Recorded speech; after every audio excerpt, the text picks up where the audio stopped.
Happy Valentine's Day, everyone. Today we will be talking about something that's not healthy for your heart in the slightest. Fast food history, or more specifically, the history of Culvers. So, in order to talk about the history of Culvers, we have to go all the way back to before the restaurant had even opened. In 1961, George and Ruth Culver started their career by opening an A&W's location. Let me know in the comments if you would want me to cover A&W, but right now, Culver's time. In 1968, they had purchased a resort in Devil's Lake called the Farm Kitchen. Now, here's where it gets interesting. George and Ruth's son, Craig Culver, had a lot of experience working in fast food because he worked in McDonald's. Now we're getting to the part about the restaurant opening. July 18th, 1984 is when Culver's first restaurant was opened by George, Ruth, Craig, and Craig's wife, Leah. Their first store was in, and I'm probably going to butcher this, Sauk City, Wisconsin. Now, if you're watching this, you either have a vague idea of what Culver's serves, butterburgers, fries, drinks, and their world-famous custard. Now, if you're from the UK, you're probably thinking of something completely different. But in Culver's case, it's fake ice cream. Just ice cream with, eggs mixed in. Obviously, it's not just ice cream with eggs mixed in. That'd be stupid. There are a lot of differences between custard and ice cream.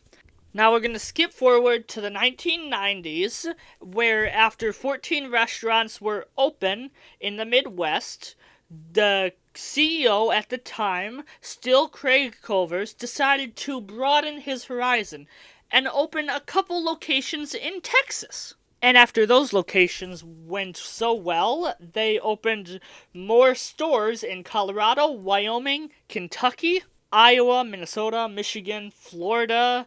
And as you can see from this map, Wisconsin has the most locations open, obviously, followed by Florida and the state underneath Wisconsin that nobody cares about.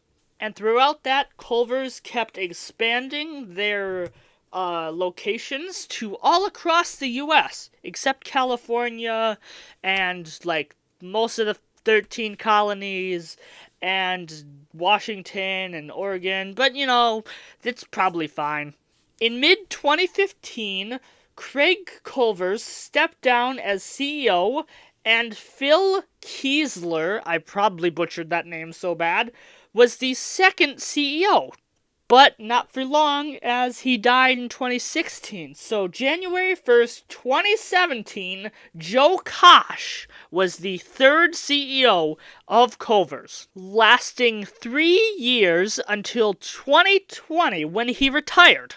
In March of 2021, I'm going to butcher this name so hard, I'm sorry, Enrique Salvias became the fourth CEO of Culver's, and as of my knowledge, is still the current CEO.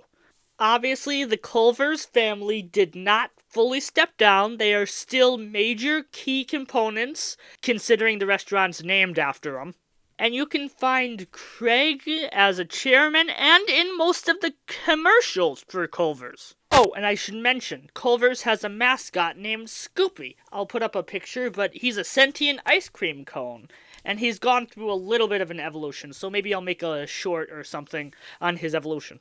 Now that's pretty much the history of Culver's. I should say to the people who want a job there, I'd honestly recommend it. I worked there for a little bit, and I would give the experience 28 starfish out of 47 crabs. So, yeah, stay golden.